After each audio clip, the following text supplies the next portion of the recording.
વડોદરાની જો વાત કરીએ તો કુબેર ભવન અને નર્મદા ભવન ક્યાંક લોકો આમ નાગરિકો માટે જોખમી સાબિત થઈ રહ્યું છે. તંત્ર કામ કરે છે, હવે સ્ટેબલ એનો રિપોર્ટ શું આવ્યો છે એકચ્યુઅલી અમારા કન્સલ્ટન્સી ડિઝાઇન ટીમ અને બીજા અધિકારીઓ અમે બધાએ સાઇટ વિઝિટો કરેલી અને સાઇટ વિઝિટ ડ્યુરેશનમાં જે કંઈ અમને સૂચના આપેલી એ મુજબ અમે રેટ્રોફિટિંગની કામગીરી ચાલુ કરેલી છે અને હાલ તમે લોકો જોઈ શકો છો કે સ્થળ ઉપર બી અમારી રેટ્રોફિટિંગની કામગીરી ચાલુ થઈ ગઈ છે.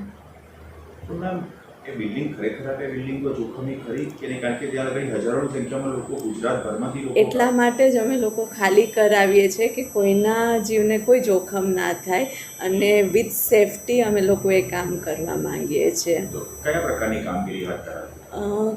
કોલમ છે એમાં જેકેટિંગ થવાનું છે, બીમ છે એમાં રેપિંગ થવાનું છે, તો ઓવરઓલ બિલ્ડિંગની સ્ટ્રેન્થનિંગ વધે છે એ મુજબની કામગીરી કરીએ છીએ. તો હજી પણ આપણે જોખમી ડિક્લેર કરી તેમ છતાં પણ લોકો આવે છે, લોકોને શું મેસેજ આપવા માંગશો? ના, અમે ઓલરેડી નોટિસો આપી દીધી છે અને બિલ્ડિંગો આખી ખાલી થઈ જશે. કોઈ ચેલેન્જ છે? કારણ કે સરકારમાં નવી એક વાત એવી પણ આવે છે કે આખી બિલ્ડિંગ નવી બનાવવાની વાત છે, તો એ દરમિયાન કંઈક જગ્યા શોધી રહ્યા હોય એવું? હા, અમારે નર્મદા ભવન માટે નવી બિલ્ડિંગ પ્રપોઝલ ઓલરેડી અમે લોકોએ કરી લીધી છે અને હાલ કલેક્ટરશ્રી થ્રુ બી લેન્ડ માટે પ્રપોઝલ અમે સબમિટ કરી છે.